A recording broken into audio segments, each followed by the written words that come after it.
J'avais toujours admiré mon patron à distance, son professionnalisme, son leadership, et la façon dont il se tenait avec tant d'élégance. C'était un homme accompli, toujours maître de lui-même, avec une épouse parfaite à ses côtés. Je travaillais sous ses ordres depuis des années, et bien que nous entretenions une relation cordiale, nous n'avions jamais franchi la limite de l'amitié. Mais un après-midi, tout changea lorsqu'il me fit une demande inattendue. Il avait besoin que j'accompagne sa femme lors d'un voyage d'affaires.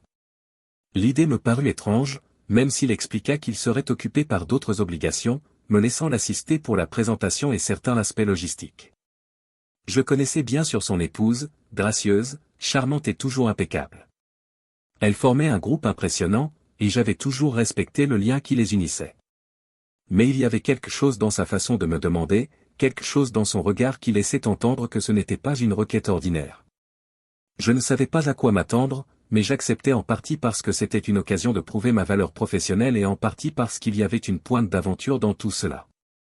Le voyage commença de manière anodine, nous prîmes l'avion pour une petite ville pittoresque où la société organisait une conférence. L'atmosphère était agréable et tout dans cet endroit semblait conçu pour les réunions d'affaires le jour et des soirées détendues, presque romantiques, la nuit. Au début, le trajet jusqu'à l'hôtel fut relativement silencieux. Madame Thompson, l'épouse de mon patron, était chaleureuse et polie, mais il flottait dans l'air quelque chose d'indicible entre nous. De temps en temps, elle me lançait un regard, et quand elle le faisait, ce n'était pas simplement un regard de collègue. Cela ressemblait presque à une invitation. Nous nous enregistrâmes à l'hôtel, et l'endroit était paisible, presque trop calme pour mon rythme de travail habituel. Alors que nous révisions les détails du voyage d'affaires, elle sembla réellement intéressée par mon avis, me posant des questions sur mon parcours et mes opinions sur l'ordre du jour de la conférence. C'était étonnant, mais je ne pouvais m'empêcher de remarquer qu'elle se penchait un peu trop près en me parlant, sa voix plus douce, plus intime qu'elle ne l'aurait dû. Il y eut des moments fugaces qui me laissèrent troubler. Elle complimentait mes idées, mais je n'arrivais pas à déterminer s'il s'agissait d'une admiration professionnelle ou de quelque chose de plus profond. Sa gentillesse me donnait le sentiment d'être apprécié, et je me surpris à penser qu'elle était peut-être simplement seule. Elle parlait de son mari avec un détachement étrange, comme si elle était insatisfaite, tout en prenant soin de ne jamais le critiquer ouvertement. Ses mots restaient polis, mais ils portaient une pointe de frustration silencieuse. À un moment donné, elle mentionna qu'elle regrettait l'époque où leur relation ressemblait davantage à un partenariat. Elle changea rapidement de sujet, mais j'avais perçu la vulnérabilité dans sa voix. Je ne savais pas quoi répondre, alors je restais silencieux, hâtivement, simplement en hochant la tête. Dans un coin de mon esprit, j'essayais de me rappeler que c'était un voyage d'affaires, un engagement professionnel. Mais quelque chose chez elle rendait difficile le maintien de mes barrières. Ses yeux s'attardaient un peu trop longtemps lorsqu'ils croisaient mon regard, et je commençais à remarquer avec quelle aisance elle se mouvait, sa beauté sublimée par la lumière tamisée du hall de l'hôtel à la tombée de la nuit. Nous dînâmes ensemble au restaurant de l'hôtel, rien d'exceptionnel, juste un dîner d'affaires un peu formel. Pourtant, une tension sous-jacente était dans l'air. Après le repas, nous rejoignîmes nos chambres, et je sentis l'atmosphère changer. Madame Thompson, jusque-là calme et réservée, semblait soudain plus détendue, plus encline aux confidences. Elle me posa des questions sur ma vie, mes espoirs, mes rêves, ma vision des relations. C'était étrange, comme si elle sondait mon âme, cherchant à me comprendre pas seulement en tant que collègue, mais en tant qu'homme. Son intérêt devenait évident et à chaque instant, je la sentais se rapprocher un peu plus. Au début, je crus que c'était mon imagination, mais au fil de la soirée, je compris qu'elle testait les limites, cherchant à voir jusqu'où elle pouvait aller. Je me sentais mal à l'aise mais étrangement attiré par elle. Ses mots avaient une façon de m'envelopper, et je me surpris à répondre avec plus de franchise que je ne l'aurais dû. Je ne savais pas si j'interprétais mal ses intentions ou si elle cherchait réellement quelque chose de plus qu'une simple compagnie professionnelle. Mais au moment où nous nous souhaitâmes bonne nuit devant sa porte, son toucher sur mon bras dura une fraction de seconde de trop. Ce simple geste me troubla profondément. Je ne pouvais m'empêcher de me demander à quel jeu elle jouait et si, sans même m'en rendre compte, je jouais aussi. Cette nuit-là, allongé dans mon lit, je ne trouvais pas le sommeil. Le silence de l'hôtel amplifiait mes pensées en boucle. Qu'est-ce que je faisais ici? Que se passait-il entre nous?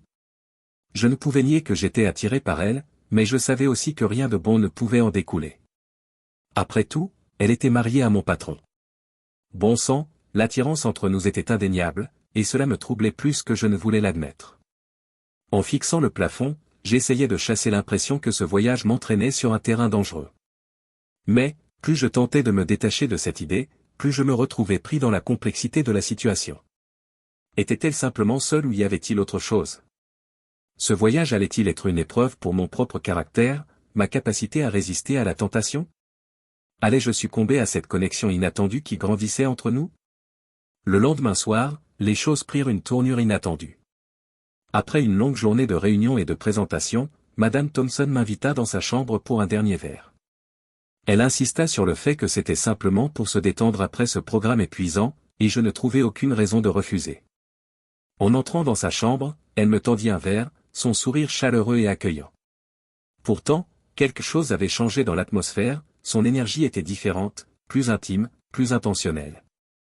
J'essayais d'écarter ses pensées, me disant que ce n'était que la fatigue de la journée, mais je pouvais sentir qu'il se passait quelque chose entre nous. Elle s'assit en face de moi, sa posture à la fois détendue et assurée.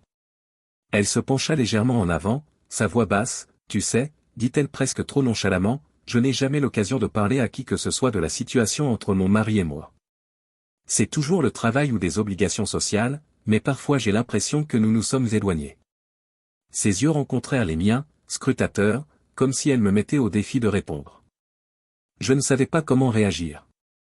Mon patron était l'image même de la réussite, intelligent, charismatique, admiré de tous, mais en l'entendant dire cela, je découvrais une facette d'elle que je n'avais jamais remarquée auparavant. Ce n'était plus une question de travail, c'était personnel, brut, vulnérable. Elle ne parlait pas seulement de son mariage, elle révélait quelque chose de bien plus profond, sa solitude. J'essayais de garder mon calme et répondis d'un ton neutre, « Je suis sûr que ce n'est qu'une mauvaise passe. » J'évitais d'approfondir la conversation, mais dès que ces mots franchirent mes lèvres, je vis une lueur de frustration dans ses yeux. Elle secoua la tête et prit une longue gorgée de son verre.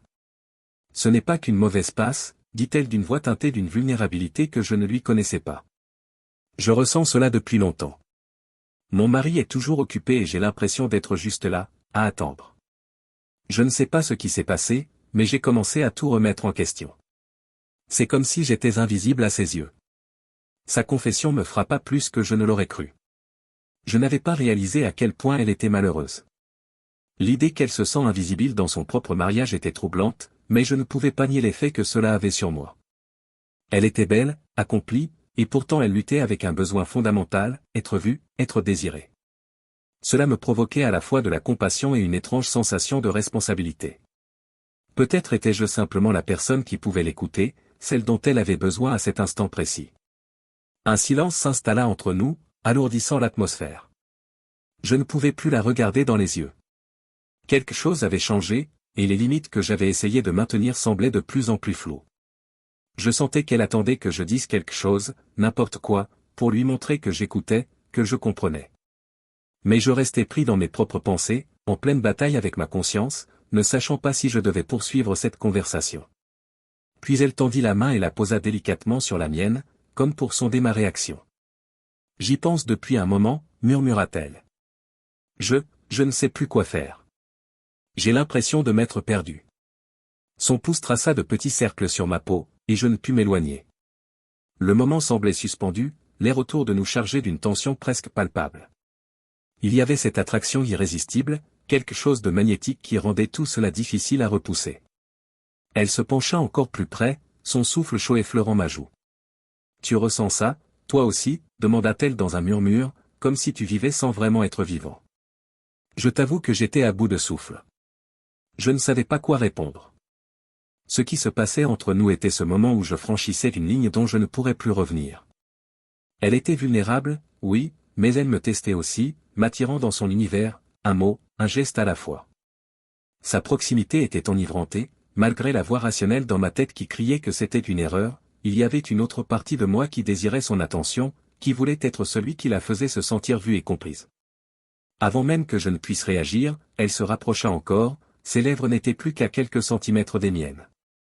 Sa main glissa de la mienne à mon épaule, ses doigts effleurant légèrement le tissu de ma chemise, entraînant une vague de chaleur à travers mon corps. Elle était si proche, mon cœur battait à tout rompre, un mélange de désir et de culpabilité. J'aurais dû arrêter, j'aurais dû me reculer, mais en plongeant mon regard dans le sien, je vis quelque chose de brut, de réel. Elle ne cherchait pas juste du réconfort, elle cherchait une connexion, un moyen d'échapper à ce vide qu'elle ressentait. J'étais juste un homme au mauvais endroit, au mauvais moment, pris dans un instant dont je ne pouvais plus m'échapper. L'air entre nous était électrique, chargé d'une énergie que je ne pouvais ignorer. Mes pensées étaient embrumées et tout ce que je pouvais ressentir, c'était elle. Elle n'était plus seulement la femme de mon patron, elle était une femme, une personne avec des désirs, des émotions, et elle s'ouvrait à moi d'une manière impossible à ignorer. Et puis, ça arrivait lentement, prudemment. Elle posa ses lèvres sur les miennes. Tout ce qui s'était accumulé entre nous explosa. Le baiser n'était pas immédiatement passionné, mais il suffit à faire tomber mes dernières résistances. Je l'embrassai en retour, et pendant un instant, plus rien d'autre n'existait. Il n'y avait plus de règles, plus de limites, juste deux âmes perdues dans un moment qu'aucun de nous ne pourrait effacer. Le baiser se rompit, mais le silence resta suspendu entre nous. Nous nous observions, étouffés, incertains de ce qui venait de se produire. Je sentais mon cœur battre à tout rompre. Je savais que je venais de franchir un point de non-retour. Il n'y avait plus de retour en arrière. La tentation, l'alchimie, la vulnérabilité, tout cela nous avait menés à cet instant précis. Et je ne pouvais m'empêcher de me demander, venais-je de commettre une erreur ou bien était-ce le début de quelque chose de bien plus complexe que ce que j'étais prêt à affronter ?